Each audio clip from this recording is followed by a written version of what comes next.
Hello and welcome to this dot connector videocast for subscribers to davidike.com. Well, I'm going to connect some dots today that might not on the surface seem to connect, two in particular. And this is the first one, Spermageddon. This is one of a stream of reports in the media this week about a study, 43,000 men involved, that concluded that sperm counts are plummeting catastrophically, to the point where the lead researcher was saying that if it continues like this, then there is a threat to the human race itself. Dot number two is this one, a article in a British newspaper, 800 children as young as 10 given sex change drugs. And of course, we've had this explosion of focus in this whole arena we call transgender in recent times. And the third dot, the one that might not seem to be connected at all, is this one. Will robots destroy us? This is a report, again widely reported around the world, of this spat between two of these high-tech Silicon Valley moguls, Mark Zuckerberg, the T-shirt at Facebook, and Elon Musk, a co-founder of PayPal and one of the leaders in this whole transhumanist high-tech arena. And they have very differing views on the dangers or benefits of artificial intelligence. So there's three dots which would not appear on the surface to be connected, like I say, two of them particularly. But let's start off with this collapse in sperm counts. This was a study, like I say, of 43,000 men. And what they did was pull together nearly 200 other studies and did an analysis of them. And they were basically focused in the Western world countries of North America, Europe, Australia, New Zealand. And they found a 59.3% decline in total sperm count in men from those areas of the world. Western birth rates have also been falling for 30 years, according to reports, in this same period. And of course, fertility services, which when I was young, I've got a good memory, you hardly ever heard of. It's now a massive industry trying to help couples conceive children. And another thing that's happened in this period, when something clearly is messing with the reproductive processes in men, not only men probably, but this is what this study was about. Testicular cancer rates have doubled in 30 years. This same recurring period that we keep hearing about this week. And Richard Sharp, professor of reproductive health at the University of Edinburgh and apparently a recognized expert on toxins in the environment, he said this about falling sperm counts. Now, there can be little doubt that it is real. So it is time for action. Something in our modern lifestyle, diet, or environment is causing this, and it's getting progressively worse. Now, in that report about Spermageddon, the subheadline was words to the effect of, is this planet Earth giving us payback? I suggest after nearly 30 years of full-time research into that which is really running this human society, that ain't planet Earth. This is systematic And that's what connects to the other dots, as I'll come to. So here we have a situation where the modern world of toxicity, I mean, look, anywhere you go, if you don't use kind of, if you like, organic products, then the kitchen, the bathroom is a place of toxicity with all the stuff for cleaners and what have you. Washing up liquids. And then you go through an average day going about your life and look at all the times you come into contact with toxicity. And of course, because of this extraordinary expansion of technology based on radiation, we live in an incredibly irradiated environment, incredible in its increase compared with when I was a kid in the 1950s. And one of these studies into the causes of falling sperm counts is one that was in Israel and Australia, and it highlighted the potential adverse effect on sperm of cell phones carried in trouser pockets. I mean, there it is, right next to said sperm count, all day with most people, and you've got this radiation, this microwave radiation, beating away in just the place you don't want it. Oh no, that won't hurt. Are you kidding? I mean, the reasons that this sperm collapse is happening, or many of the reasons, are actually in our face, staring at us. It's me. So another villain that's being put forward are chemicals in the environment that mimic the female sex hormone estrogen. What are we having the female sex organ in the environment for? Now, what you can say is, because it's a choice, either the people doing it, ultimately, who are deciding it's going to be done, are freaking stupid, and there will be cases of that lower down the pyramid, or it's being done systematically, and I say higher up the pyramid. That is exactly what's happening. There is a war on the human body, not least human reproduction. So some other things that are in the environment and all around us, and in the things that people use. Other leading theories, this story says, about the cause of falling male births and sperm counts include exposure to pesticides, herbicides, mercury, lead, dioxin, and other pollutants, which are called endocrine disrupting chemicals. These are the glands of the endocrine system, which are absolutely fundamental to human health. And these endocrine disrupting chemicals are known as EDCs.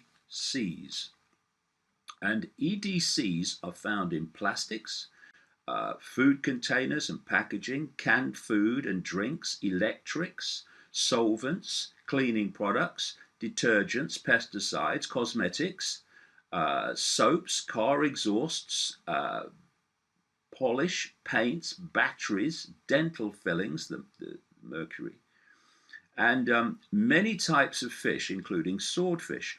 Often highlighted is the hormone disruptor known as BPA, bisphenol or bisphenol. And BPA is found in tin cans, which people put food in bottles, plastic food containers, and cash register receipts. Thank you, sir. Here's your receipt. You don't want children, do you?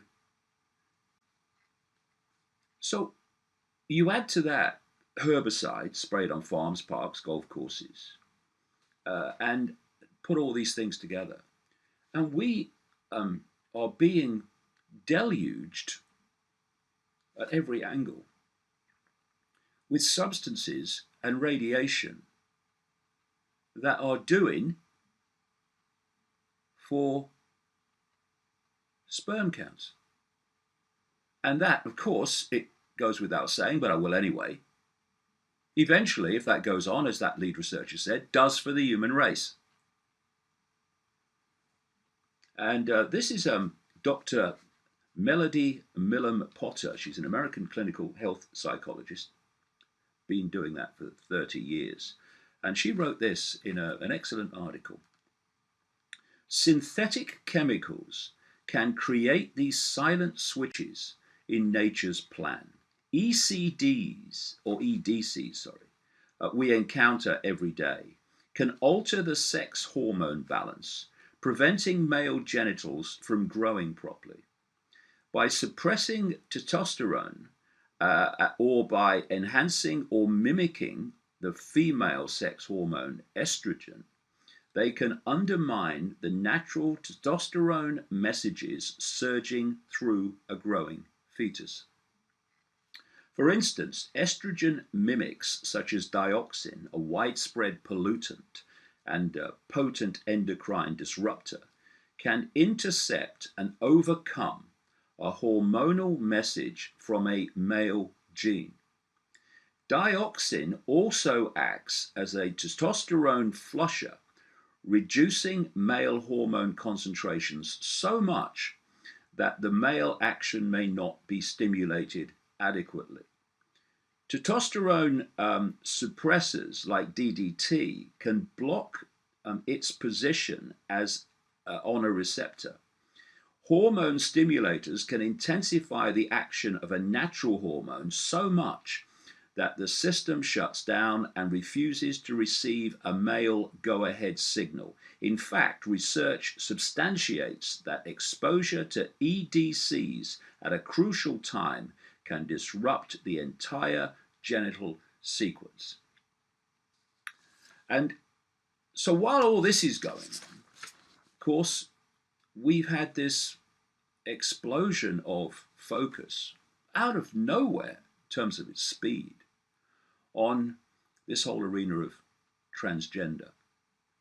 And there's a number of things that come from that. First of all, whether someone feels they're a man or feels they're a woman is none of my business. Good luck to you. You do what you feel is right for you, and that should be respected and not in any way discriminated against. Of course not. But if we're going to be a bit bloody streetwise, then we've got to look a bit further afield than that and ask why so many more people, young people, are questioning their gender, and why it's become such a focus by, quote, the system, in the sense that this subject is everywhere and impacting on even the language that's used now.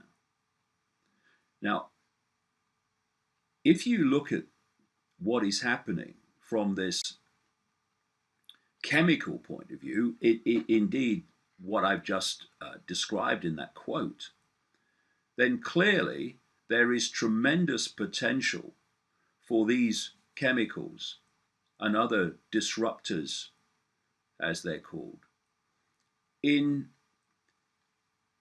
changing the way that the body develops in terms of its male-female direction. But another reason that there is so much focus in the transgender area, and why so many more people, young people particularly, are questioning their gender, is because they are being subjected to a propaganda, perception manipulation onslaught to encourage them to question what they weren't questioning before. It's coming from all directions. Now, you can say, oh, you shouldn't say that. It's discrimination against transgender people. No, it's not. It's silly. It's asking why this propaganda is happening. And it's asking what is the effect on gender balance in the body of all these chemicals that are clearly doing for sperm counts. And there was this recently. There was a head teacher at a school in London, posh school, costs lots of money to go there. And this school announced that it was considering allowing boys to wear skirts because growing numbers of children are questioning their gender and the binary way people look at things, quote. Now, why do you think that is? That it's just happened? No, there's a reason it's happening, probably more than one, but certainly among them, real up there, is this propaganda of perceptual deception. And this head teacher said this, two quotes which basically say it all. He didn't realize it was, but he was. Number one, in common with all other schools and youth organizations, we are seeing greater numbers of pupils questioning gender identity than in the past. Oh, I wonder why that could be. What do you think? And his second quote is, having said that, in the years gone by, absolutely no young people were raising this issue at all, and it seems inconceivable that these sorts of questions simply didn't exist. Well, maybe they didn't on the scale that they do now because of this propaganda and because of this impact on male-female balance triggered and instigated by this chemical tidal wave that we now call human society. And the American College of Pediatricians reported that children are being indoctrinated to reassess their gender with reckless, profit-driven doctors prescribing sex change hormones to children as young as 12. The report condemned this as child abuse. And if we come to that report from earlier, this one, we see the same happening in Britain. The report says more than 800 children in England, some as young as 10, are being given controversial drugs to help them change gender. The National Health Service, for people around the world, that's the state, although give them time, it won't be, the state health service. The NHS treatment, which halts the onset of adulthood, is aimed at young people who believe they are trapped in the wrong body. And how many didn't believe that until the propaganda started? Powerful monthly hormone injections stop the development of sex organs, breasts, and body hair, making it easier for doctors to carry out sex swap surgery later, the report goes on. Until now, it was thought that just a handful of children and teenagers were receiving the injections known as puberty blockers. But the Mail on Sunday, which did a very good report on this, can reveal that more than 600 young people are undergoing treatment at the Gender Identity Development Service Clinic at the University College Hospital in London, and that 200 are at a clinic in Leeds. And the Mail on Sunday has been told that 230 of those 800 are under the age of 14. The huge growth in the number of youngsters being prescribed the drugs came after the NHS scrapped the age limit in 2014, which was previously 16. Now doctors can give the injections to children from the very early stages of puberty, meaning that in some cases 10-year-olds are receiving them. This is not happening by random chance. After 3 decades of uncovering the networks that really control human society, I'll say that with great confidence, to say the least. And this brings us to dot number 3, which is this exchange of opinion between Facebook's Mark Zuckerberg. And if someone tells me that Zuckerberg really runs Facebook, I'll book them into a naivety treatment clinic. And Elon Musk, who is saying that this development of artificial intelligence is a threat to human existence. It is, big time. And I've explained in my last book, Phantom Self, why. Strange, however, that Elon Musk is also buying and developing companies to connect the human brain to artificial intelligence, what to send satellites up through his SpaceX operation, does for other companies, wants to do vast numbers for himself, that will beam Wi-Fi back at the Earth, which is fundamentally important to this whole AI control system, as again I explain in the books. Whereas he is saying that it's dangerous and threatens human existence, but still goes on promoting it and developing it. Something strange going on? I don't know. He might explain that contradiction. While Zuckerberg, the man-child, is saying, oh no, it's okay, my dad told me, it's all right. Well, it's not all right. What is happening is there is, without wanting to get, dramatic, but I should, we are looking at the takeover of human society and the human race by artificial intelligence. And as I explain in the books, when I say artificial intelligence, I'm not ultimately talking about a few algorithms. I'm talking about an intelligence that is well beyond algorithms, for which this whole transhumanist technological grid is being created for.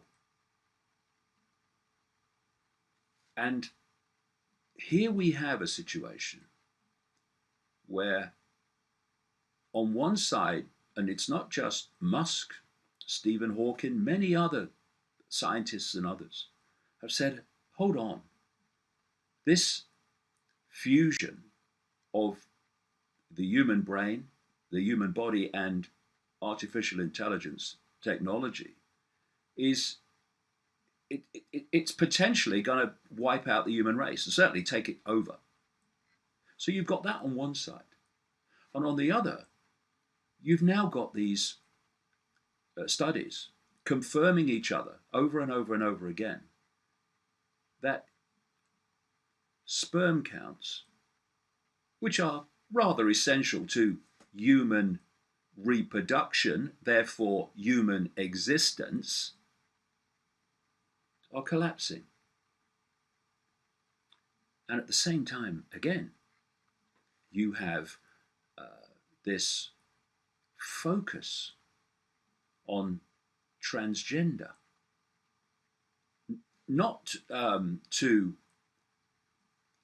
target discrimination, that's always the selling point, but systematically seeking to confuse young people about their gender, young people who overwhelmingly would not have been confused without the propaganda. And it's a big story, and there's many, many, many more dots to connect into that. But you put those three dots together, and what we're looking at is a systematic campaign agenda to destroy humanity in the way that we've known it, and to dramatically, at least dramatically, reduce the numbers through an inability to procreate. And you know, people have laughed at me for this past 30 years. Heck of a lot less now, mind. Because basically the media have told them to laugh at me. And it's the same perceptual dynamic as young people being told to question their gender identity. But there has to come a time, and it is coming, I see it, when the laughter has to stop. Because what is going on in human society, what is going on planet Earth, is something that is light years and light years and light years beyond what appears to be going on. And those who seem to be in control are that level to that, and I say that rather than they, which is really in control in the shadows and from the shadows. And these apparently unconnected happenings are all connected to that siege, that war on even human existence.